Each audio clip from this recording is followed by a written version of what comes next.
What's up, Hey y'all, y'all? hey, what's going on? We are back. We're back. We took a little hiatus, but Yeah, we we're back. did. We're back, and Feel like we've been gone forever, but it really ain't been we're that back. long. We back from jump over. Jump I'm back on. telling you. We are excited for another week of Yes, education. PlayMakers. Yeah.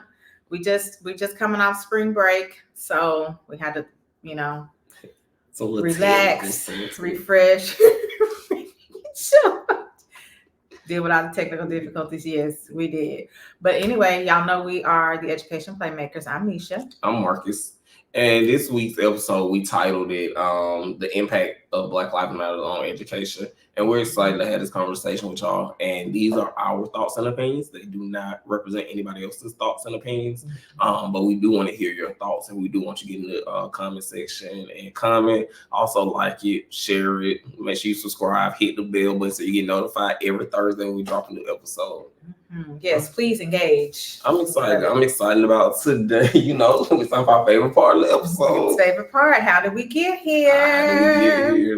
Let's go and talk about it. Let's see what we're working with today, y'all. My boyfriend's baby mama called my child a moon-faced menace. And I promised that I would jump her ass on site. Y'all know what on site means. Yeah, the moment I see you, no matter what it's on. So, and I guess I would be mad too. Moon-faced menace. Yeah, we don't call babies names. You leave kids. You leave the kids out of it. And parents out. Yeah. Yes, that's low. So, I caught her dropping off their baby, and I jumped out the car to fight her. But my 4-year-old accidentally put the car in drive, being a damn menace. But my 4-year-old accidentally put the car in drive, and I was pinned between my car and her parked car. So the baby stayed up and getting her ass. Somebody's getting their ass whooped. But what happened? Yeah. My hip was crushed. I had a hip replacement, and wear a lower body brace. What the? Okay. Hey, baby, throw the car fast. Baby, she's like, I'm sorry. Okay, y'all. Okay. I can't have. I don't know if we can say that word. SEX, and I have a severe limb. My boyfriend says my hip and body brace disturb him. That shit disturbed me too. I'm the one got to wear it. Yeah. So he says he'll sleep with his baby mama, but it's just sex between them. Also, he says he cares about me and will be there when my leg and hip get stronger. Where you gonna be while I'm working on getting strong? I don't understand what our rule of engagement is. Is he saying he's going to love me from a distance while he sleeps with her? Is she just a SEX substitute for me, or is she someone I should worry about? I won't stand for another man to play in my face. Advice. He is playing in her face. What do you? She called him a moon-faced menace. She called the baby a moon-faced menace. That is crazy. But did he address that? Did he address his baby mom? You with a whole new relationship. That's okay. Go ahead. Yeah, from sounds of it, he didn't address it all with you. Because she wanted to fight rather than him saying, let me go. Yeah, let me handle this. Let me talk to her. I think also the thing that jumped out to me, she said, I don't know what our rules of engagement is. Your rules of engagement is that y'all should be together or y'all should break up. Because if he is saying that he's going to sleep with her while you get better, and then I'm going to come back once you get better, they probably never start sleeping together. So something not right. Something ain't right. I think I need more than coffee. You need more, y'all. I need more than coffee. I got lavender lemonade today. Yeah, you need more than that. Listen. I agree with what you said. Either you need to be here with me and you help me through this rehab process, this healing process, or you leave me alone. I mean, it's really that simple because he may be saying it's just, physical between him and this baby, his child's mother. and the child's mama might be saying that too. Well, why are y'all even still sleeping together? What is the point? Are they in an open relationship? Right. And what makes him so comfortable to even say that this is what I'm gonna do? Well, since you can't give it to me, I'm just gonna go over here and I'm gonna get it from her. I mean, it's just sex. Like, are you with me and for me or not? Because I'm that's not what I'm feeling right now when you tell me this. And it's just, well, if it's just sex, go find somebody else. I mean, if we're being real, you know what I mean? If it's just physical, it could be anybody, right? Or if it's just sex, you can hold on, maybe. That's when I'm thinking. If you love each other. I want to get more graphic, but I can't because we're YouTube. But you can do other things. If that's your physical needs to be met that badly, then talk about it and figure it out. Google it. Yeah. I mean, there are other things that could transpire, but absolutely. Or you know what? There are situations and circumstances where you have to abstain. Like, what if you were in a long distance relationship? Yeah. What if one of you were in the military? I mean, they're just long distance relationships don't work, but sometimes they don't, at least. Well, yeah, they work out for some people. Yeah, they do work out for some people, but it's not for everybody. It's not, especially not somebody like him. Apparently not. Because they together and he. I'm finna go with my look at this, but why is this bubble on the screen? Yes, thumbs up. Okay, we said something right. Okay, but like I have a whole. I've had my hip was crushed. I had a hip replacement. I'm wearing a brace over the part that you trying to get to. Yeah. On somebody else. Like, how do you think that makes me feel? You know what I think now? What just hit me was, how long have they been together? Mm-hmm. That I want to know how long they have been together, because this doesn't sound like. She said I caught her dropping off their baby, like. Yeah. Baby. Is this baby some months old? I mean, are we calling a 2-year-old a baby? Like. Yeah, I want to know how long they've been together, because I think that speaks volumes as well on where he's at, because it don't seem like he over. It really doesn't, because he's if he can so quickly jump up and say, well, this is I'm gonna go get, I know she gonna do it, or I know I can get it, or whatever. And this thumbs up thing is killing me. But even with, like, if that's the way y'all are, if that's how y'all get down or whatever, maybe you and the baby mama should still be together, since y'all still have this type of relationship with each other. I mean, I don't get it. There was, I guess I'm different. If I'm done, if we done, we done. Yeah. And that's just it. I don't care, because you're comfortable or familiar or whatever. That doesn't mean that I'm just gonna come back to you. Yeah. But girl, you need to. He's playing in your face, and my advice is that she needs to let that situation go and worry about her and her child. She got to get better. Yes, she needs to focus. She got to worry about. Yeah, you need to focus on your healing, physical and emotional, mental, all of that. And your 4-year-old who done jump behind the damn ass. We didn't even talk about that. Why is you jumping behind the? How you accidentally put the car in drive? And I was saying, that baby said, "Not today." Not. Mommy, no. No, my wife. She probably has seen her fight before, though. It's probably what she does. I mean, you're talking about on site. I promise I would jump her ass on site. Really, grow up. That's what you need to focus on. Get mature, grow up, because this is not what grown women do. We don't behave this way. Yeah, I think that she probably seen her mama fight before. That's probably why she jumped in front seat. But that's our advice for you. Leave the relationship. Yeah. He's not the one for you. If they let them have each other or whatever, you focus on your healing, and girl, you make sure them hips work for somebody. For them. I'm sick of you shaking your heels like this. I am weak. I mean, well, that's the whole point. She came. Yeah. Okay, I'm done, guys. I'm done. I'm gonna stop being goofy. I'm done. Well, that was moving right along. That was how did we get here this week? You better be glad I didn't stand up and shake them. I'll get up out this. We might get some likes, shares, and subscriptions on that. Shut up. Yeah, we gotta have fun too. Don't pay us no attention. Yeah, don't pay us none. Because our topic is a little heavy today, so we got to joke and laugh. We said, our title for our episode today is the impact of Black Lives Matter on education. And how Black Lives Matter changed education, or did it change education at all? Honestly, I have so many thoughts that go through my mind, and I also got to think about, like, how do I frame my thoughts into words so that people understand what I mean. Go ahead, yeah. I immediately, when I think of Black Lives Matter, one of the first things that comes to my mind is George Floyd and his murder, because the police officer were committing murder, and his murder, and just it being 2020, COVID, everybody outside with masks and still protesting. A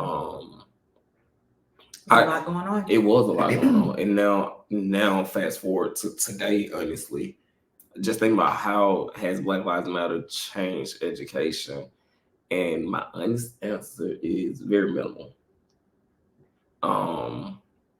There are so many things that people have said that they're going to do. They're becoming conscious of certain things. They're becoming conscious of how to interact with African Americans in school. But at the end of the day, there's still so many things that are considered not appropriate to say to African American students, not appropriate to do to African American students, nor is it taught in a lot of schools or school districts, like what is going on. You can't bring up an article about George Floyd and reading in class, because people that don't want it to become so political, and it doesn't have to become political, but if it's a current topic or if it's a topic of discussion, we should be able to have that conversation. Absolutely. I'm just running through my head, like, and I don't know if it has changed anything, honestly, because let me not say that. I think it has changed things on very surface levels. People talk about it. Yeah, we use talk words about making these changes. Yeah, we use buzzwords. We're anti-racist educators. It's culturally relevant. Instruction. We're ensuring that everything is culturally relevant. But are we anti-racist? Are we doing things that move Black and brown children forward to be educationally successful?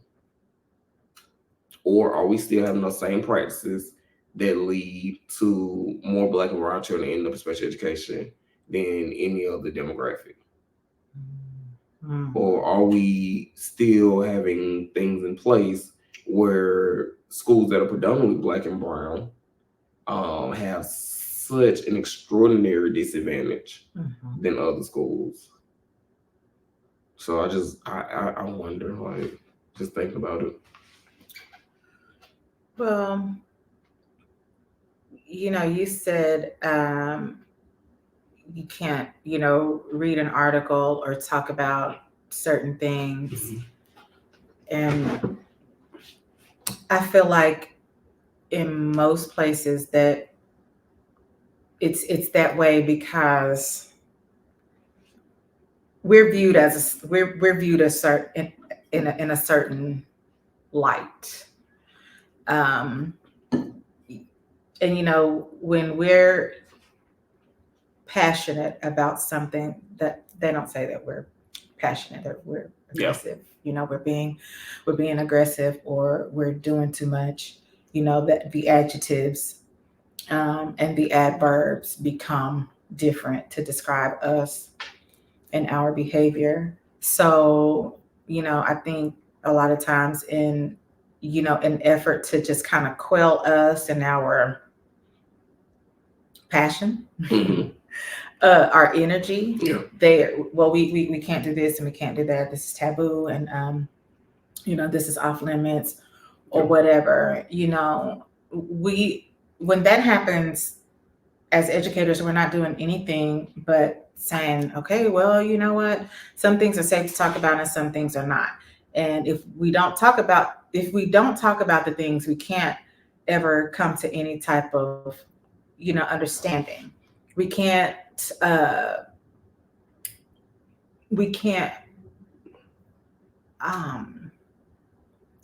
view others' perspectives, because we can't talk about it, or we're not supposed to talk about it. And when we don't talk about it, this age-old adage, history repeats itself. History repeats itself. So if you don't know your history, you're going to keep doing it. If you don't talk about it, things are going to continue to happen. Black Lives Matter was, like you said, during COVID and all of this kind of stuff, during this period of time where these many Black lives were taken. It's kind of like a phase. We went through this phase, and now we've moved past it, and people don't really talk about it anymore. Because they're talking about getting rid of so many things that came along with that movement. Because Black Lives Matter was a movement prior to 2020. People weren't talking about it, right? But when you consistently see Black and brown people on the news being killed or allegedly being killed, for some at the hands of police officers, at the hands of different people, people that didn't look like them. But once you continue to see it, it was something that really exacerbated during COVID. I think that you touched on something. You can't, I don't think, from my perspective, that you can even go in a school building and really use the term Black Lives Matter. No. Because people look at it as if you're saying that Black lives are the only lives that matter. Or you can't even put the fist up or any of those things, because it's this perception, that they're saying that. So how do you have those honestly unique and needed conversations so that everybody understands outside of February? Well, first people have to have and maintain an open mind. People can't be so quick to jump in their feelings. Well, all lives matter. We know that. We're not saying that they don't. But Black and brown lives, even some brown, it is what it is. Black lives are the ones that are being taken. They're just being ripped away for no reason, or for very little reason, or over a misunderstanding. And they're quick to, well, Black on Black crime. We're not talking about that right now. That's not what we're talking about. And we're not saying that we value any one race, the lives of any one race over any other, but these are the lives that are being taken, and this has to be addressed. We are directly affected by this. Our children, our grandchildren, our brothers, our sisters, our moms, our dads, aunts, uncles, our students. We're the ones who are being affected by this. Y'all don't have to worry about walking outside and possibly, getting pulled over and something happening to you, or your family doesn't have to worry about whether you're gonna show back up at the end of the day or not. Are they gonna find you in a ditch somewhere? Are you gonna, be arrested and have a foot on your neck, and have the life just taken from you? There are races that don't have to worry about that. So that's why Black Lives Matter, because those are the things that are happening to Black people. Or even running down the street. You can't even run down the street in the neighborhood. Run down the street, you can't walk around the block. You can't. Because somebody may shoot you, which is something. Hunt you down. It's like an animal. An animal. And shoot you. And it's man, crazy. Woman, or child. It don't even matter. They don't discriminate. They don't discriminate. But I find it interesting. I just try to think of, like, kids see these things as well. They have so much access to so much that we just want to have, right? So they see it and they want to talk about it. They want to have those conversations, but a lot of times we don't bring it up. They don't bring it up, or if they do bring it up, we have to tiptoe around it so much because we don't want to say the wrong thing. That we end up in teacher jail. So you don't want to end up working at the motor pool. Like you're a teacher, but you're working at the bus depot. Excuse me. So that's like desk duty. Yeah. Shit, fire me. Yeah. So I'm just like, we are. I don't know. Like, how do you? I just don't know because I feel like we are doing a disservice, but we have to live our life too, right? And we don't want to end up. We do have to tread lightly. Yeah. Unfortunately, we do. Yeah. And and you also touched on like the disproportionality and stuff like that. Referring Black kids, to SPED services or 504 or whatever else. Why is there such a need for that? So we see every day, and we see whether it's warranted or not. But the families have been put in situations where, they're homeless. They're, it's McKinney-Vento. If it's a McKinney-Vento kid, you can't suspend them. You can't do this. You can't do that. And but they're put in these situations because they're, parents have lost jobs. They've lost their housing. And, as a result of, having to move around or losing all of your things, or kids having to raise themselves because parents are not there, we see these increases in behaviors, bad behaviors, or, skipping school, truancy, all of this kind of stuff. And then they're like, okay, so what do we do? How do we fix this? How do we fix this? And that's the first thing they think about. Okay, well, let's get them some services. Yeah. Well, that ain't the services. These are not the services that they need. Yeah. They need a place to live. They need to feel safe. Parents need jobs. They need other resources. It's not necessarily that Johnny can't read. No, Johnny ain't showing up to read because he has to figure out how he gonna help his mama. You gotta look at the whole picture. You have to look at the whole picture, and the system is so quick to slap a label on a kid as opposed to looking at the whole picture. Okay, so in September, Johnny was doing this. He was showing up. He was coming to school. He was here on time. There were no issues. Then boom, time goes on. We get to December. What happened? He's skipping. His grades his grades have dropped. He didn't cuss the teacher out.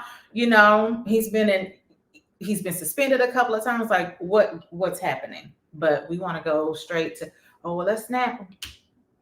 Yeah. Let's snap him. No, it doesn't have anything to do with academics. It doesn't have anything to do with whether I'm capable educationally or not. But that's because questions aren't being asked, connections aren't being built. So do Black Lives Matter? And a lot of times those people that are making those referrals don't look like those students. So they don't. Then it becomes this thing of, I'm not used to know this behavior. This behavior consistently happens. I think that this student is unable to learn. So we need to give them extra support. While the whole time, the student's able to learn, but they have so much going on at home. The student is hungry. The student ain't slept. They ain't got nowhere to live. They ain't got time. They don't even have the thought process to think through those things. And like, how do you even begin to approach that without saying, I want to put this child in special education? How do you say that that you're being equitable How do you say these things and ensuring that students of color, Black students, are receiving these things in the educational system? And that's why I say I think that prior to the ramping up of Black Lives Matter, because I know it's been around for longer than 2020, nothing changed a lot. No. And honestly, and I don't think this is my last point for now, is even they don't even see people that look like them to be able to have those connections. There's not a lot of educators of color that are Black that are in schools, right? And even more so, there are not a lot of Black male educators in education to be able to have those conversations, to be genuine and sit down and talk to you and hear you out and know, okay, this may be what's going on, and then be able to process through those things. That's why a lot of districts are they have whole campaigns to get more teachers of color, more Black male teachers, more Black female teachers in their schools, because they need them. There's a huge need, and what we don't need is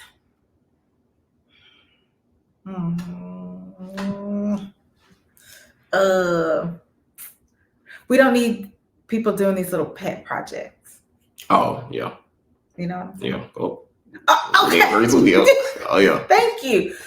Like, take this one over here. And yeah, we gotta make sure you got this and you got that. And that's great. Yeah. That's great. But that's not what we need. That's not what the kid needs, because you know how we are. And I don't care how old we are, that pride. Yeah. There's even kids, they're gonna be like, oh, miss, you doing I don't want you doing too much. That's okay. I don't need no food. I'm good. My mom got, and they feel it. Yeah. Because they feel it when it's not genuine, and okay, yeah, this year you've adopted this one. You've adopted this one. Yeah. This is your school. This is your school baby. And you want to send her home on Friday with little bag of food or whatever, and some toiletries, all that kind of stuff.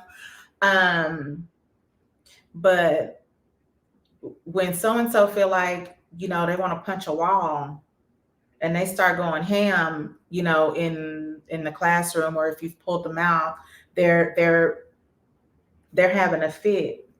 Who you got to call? Yeah. You got to call Miss. You got to call. Yeah. You got to call the BRN. Yeah. And she got to come in and calm everything down. But then you want to go back in with that's not. Yeah. That's not the whole thing. That's not addressing all of the issues. If you got to be there, you have to know how to calm that child down. You have to know how to get down and be like, why are you acting like this? What happened? Did something happen this morning? Like, what happened on the way to school? You got to learn. The communication has to be there. All of that surface level stuff it doesn't mean anything. Yeah. And like I said, kids can see through all of that kind of stuff. And they're not going to respond to you when they're raging. Yeah. I think I got two things. Well, first of all, y'all may hear our storm in the background because y'all know we got this good equipment that pick up everything. So you might hear raining out there. But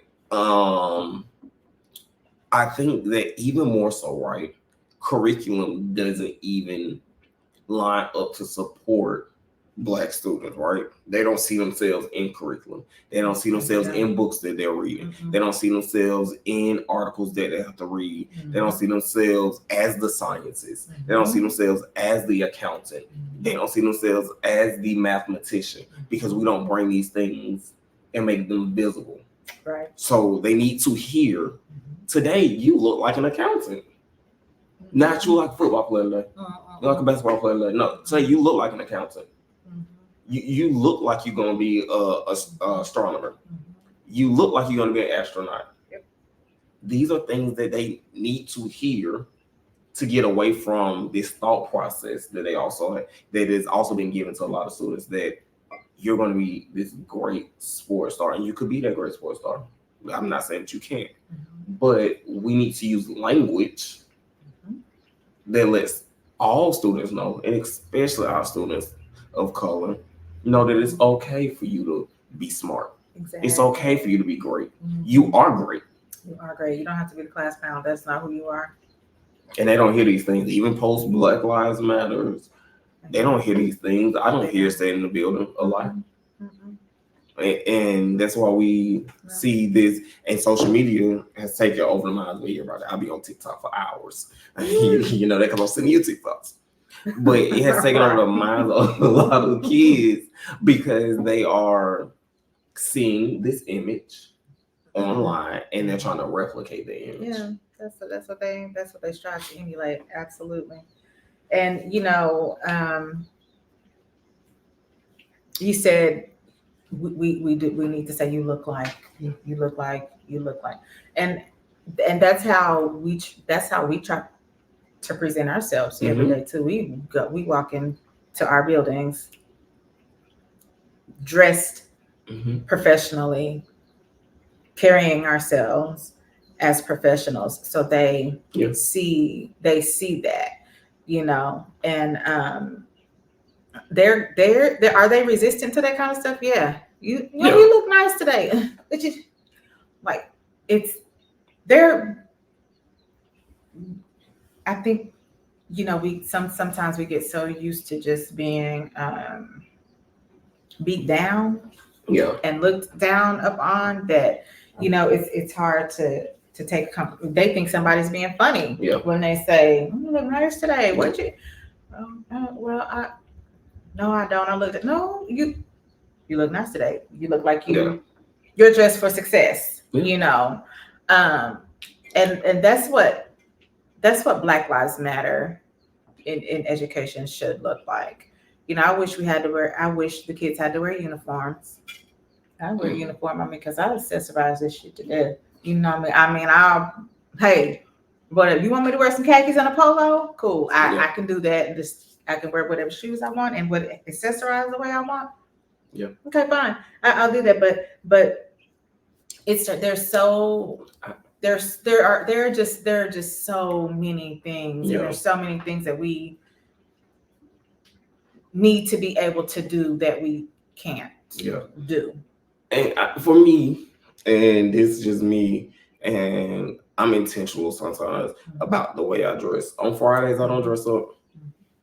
I don't. That's pretty standard for pretty standard. Educators. And you know, a lot of times the kids will see me on Fridays, and don't let me. You might catch me on a Wednesday too on college shirt day.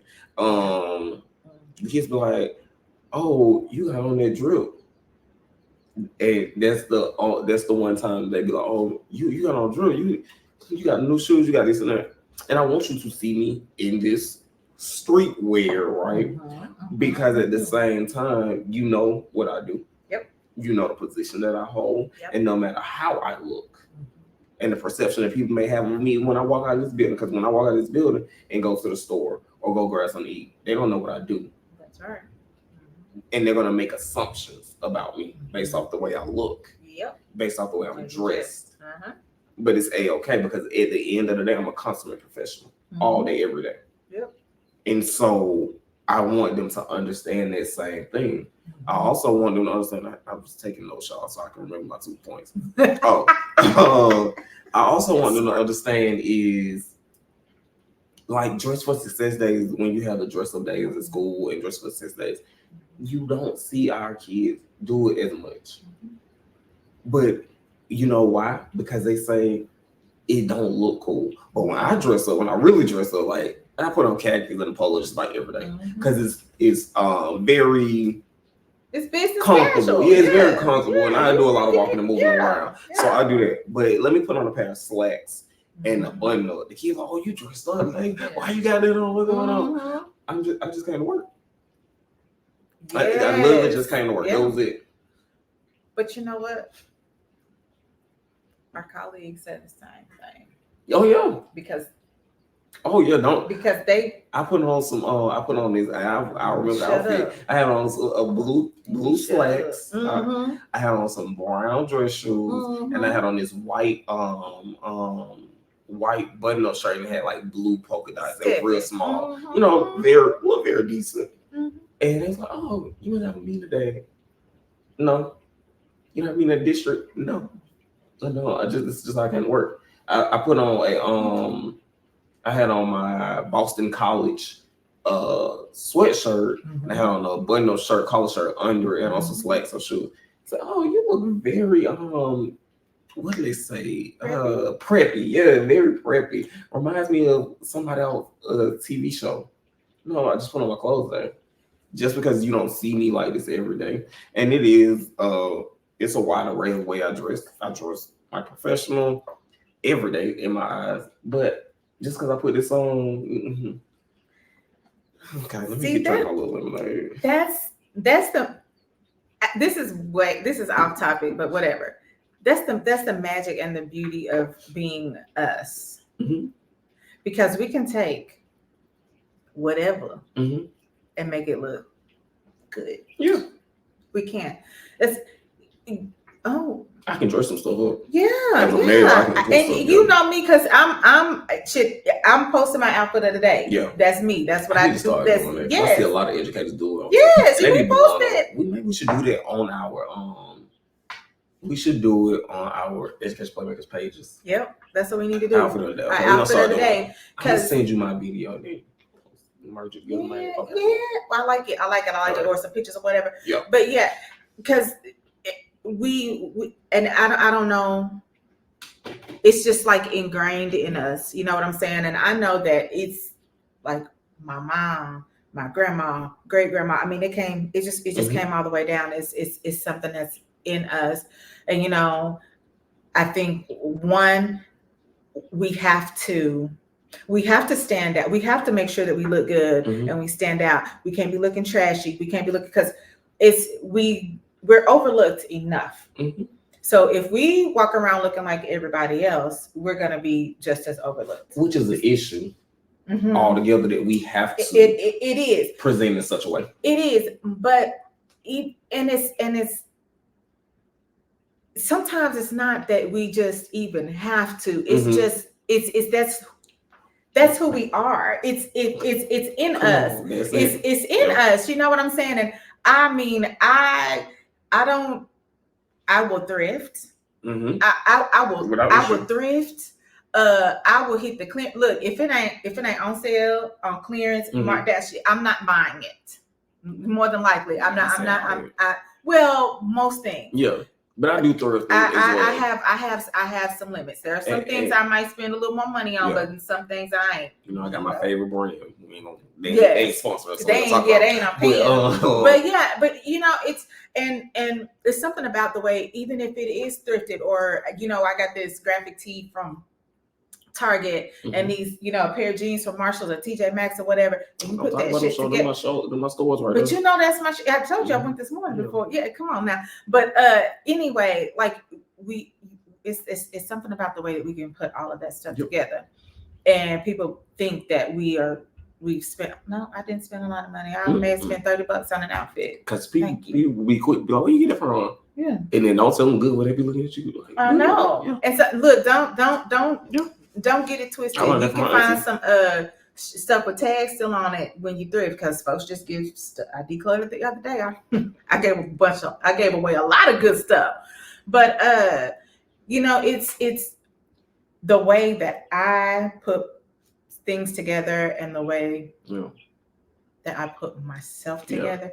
I do it for me. It makes me feel good. When I look good, I feel good. I could be toe up on the inside, grieving, pissed off, going through hell, tired than a mug, but I'm gonna get up and I'm gonna put myself. And it's even when we throw on a pair of jeans and a t-shirt or a hoodie or a sweatshirt, we make that shit look good. I mean, the people like, oh, you look, thanks. I just threw some shit on. And it's funny because my friend Nia, you met. It's so funny when we first moved here. We used to talk about all the time how people used to be like, "Oh, you all dressed up? Why you all dressed up?" I'm going to work. What am I supposed to look like? Or even like going to Walmart. Like I don't go to Walmart looking like Walmart. I don't like I just rolled out of my bed. One, because if I just roll out of my bed, I need to, take a shower, maybe change clothes. Even when I just put on some shorts and a t-shirt and some shoes, you look presentable. Yeah, it's like, or some slides, like. But yeah, you never know who you might run into, and we walk into our buildings every day the way we walk into our buildings because we are setting an example for those students. Black Lives Matter. We're gonna walk around and act like our lives matter because they absolutely do. And it doesn't matter about the appearance of anything. Like our lives matter no matter what. It matter no matter what. But I take pride in the things that I do, and that's important. And I wish that more kids would do that and not think that I look like a nerd, I look crazy, or whatever. You want people to, if you get pulled over wearing shorts and a t-shirt, you might get treated differently than you would if you get pulled over wearing your button up and your slacks, looking like you're going to work. It's okay. It's sad, but that's just it. That's the way it is. For me, it's okay. Call me a nerd. Say whatever you want to say about me. I'm dressed up. Okay, I'm dressed up. I wear heels to work. And this what I'm trying to show the kids. That's what I love. Like, you get mad about what? I know. You mad about what? Exactly. I'm so much so to a point where I don't care what you say about me, because at the end of the day, I know me, and I'm smart. Mm-hmm. Yep. And you can look at my appearances and make things differently, but I am. Look, I'm gonna be smart and overdressed, and my shoes is gonna be loud. And if that bothers you, I don't care. And I can be smart and underdressed. I can put on my nice little hoodie I got on right now. And be A-okay with my sweatpants. Don't care. Yeah, it doesn't minimize. It doesn't minimize who we are. Somebody said something to me the other day. So I had on a white t-shirt. Just a plain white t-shirt, some blue jeans, and I had on some white Air Forces. And then my jacket, my coat was it was blue and gray, but you know how like do-rags are made, so it was a whole bunch of those. And I wore it to work. But when I got to work, I know that I'm not going to walk around in a white t-shirt. So I have a sweater in my office. I put on my sweater, got school logo on everything. So it looks more professional, right? Because I know I'm just appearance. Right. Me, black guy walking around, white t-shirt, it work, just don't work. Right. So I put it on, and I walk around there all day. So as I'm leaving, I go take off my sweater because I was leaving at work because I'm awfully cold sometimes. And I go put on my coat. And as I'm walking out the door, somebody say, "Oh, Mr. AP, that's how we dress?" I didn't say a word. I just walked out the door. Because no matter how I dress, I can't. I did my job all day long, and I did it effectively. So, yeah. And I like the outfit. It was a nice outfit. I liked it. I was going somewhere after work, so I ain't gonna have to change either. But like the kids relate. Yeah. They feel like they can relate. But then when the kid is in it. Of course it was. I know. I no doubt. Yeah. No doubt. My kids would never call me that. No. They would. But see, that's for me, and this is my last thing, and I think I'm done. So 2 things. I guess I am on the younger end or in the middle age now of a lot of my colleagues. The kids sometimes don't call me Mr. in my last name. Sometimes they just call my last name. I don't have an issue with it. It does not offend me, but it offends other people. So sometimes other people be like, "Oh, you need to say Mr." And they say, no, as long as they're not calling me by my first name, I'm okay with it, because y'all call me just by my last name, and that's where they pick it up from. Exactly. They are literally replicating what you're doing. So that, and I think also just thinking about this whole thing in totality, I think that we have to get to a spot where we understand that schools are operating the way that they were built to operate, which are not the best things at times. So we have to realize that students, Black students, students of color, need to be able to see themselves. They need more. They need more from the schools. They need to be able to see themselves in the schools. They need to be able to be given opportunities they haven't been given. They need to see people that are in engineering. They need to see people that are doing HVAC work. They need to see the whole array of things because then they have the option to choose. Because I'll tell you, when I was in school, in middle school, and I'll never forget it, we read a book. And we read this book about these 4 men. They're men now. They're all doctors. I can't remember the name of it right now, but they were all doctors. And it was a story about how they got to that point, how they all ended up becoming doctors. 4 black men ended up being doctors, and they went through school together. And I want to say it was based in Chicago or Detroit, the story of the book. And it's it's like autobiographical. It was like a real story. They need to see things like that. But tell me where you gonna see that book at in any other school. No. I dropped the book title in the comments when we done. But yeah, and that's just my thoughts on it. Yeah, you know what I feel like.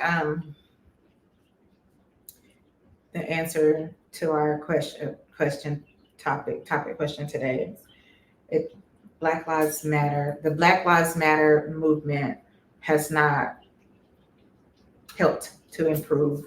It hasn't done enough. It hasn't done it. Yeah, it hasn't done enough.